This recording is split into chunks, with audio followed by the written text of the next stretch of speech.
তারই অংশ দিচ্ছে।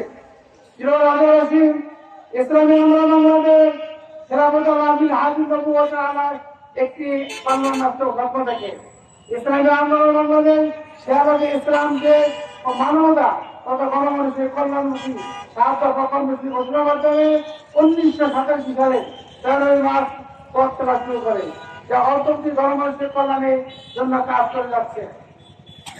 প্রিয় রাজ্যবাসী, ইসলামী আন্দোলন বাংলাদেশের কার্যক্রম ও সাংগঠনিক শাখা বিশৃঙ্খলা বর্তমানে জেলা মহানগরীতে থানা উপজেলা প্রায় ইউনিয়ন, ওয়ার্ড ইউনিট, মহিলা ইউনিট তথা তৃণমূল পর্যন্ত ছড়িয়ে পড়েছে।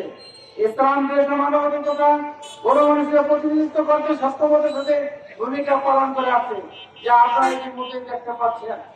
আলহামদুলিল্লাহ, ইসলামী আন্দোলন বাংলাদেশ রাজ্য উপস্থিত হওয়ার শাখাতেও সে ভূমিকা অংশীদার। ইতিমধ্যে আল্লাহ তাআলা সুবিধা আপনাদের সহযোগিতা রাজ্যের গণমানুষের দ্বারা আমরা আমাদের শাখা বিস্তার করতে সক্ষম হয়েছি এবং এই ধারা অব্যাহত থাকবে ইনশাআল্লাহ। আমরা আপনাদের সার্বিক সহযোগিতা কামনা করছি এবং আমরা সর্বদাই ইসলামের আমরা আপনার ডানে বামে পূর্ব পশ্চিমে সর্বদিকে আছে।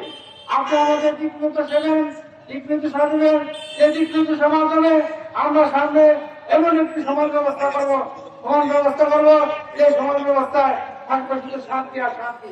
আল্লাহ তাআলা আমাদের সকল কবুল করুন। বাংলাদেশ জিন্দাবাদ, ইসলামী আন্দোলন বাংলাদেশ জিন্দাবাদ, রাজর উপজেলা শাখা ইসলামী আন্দোলন বাংলাদেশ জিন্দাবাদ।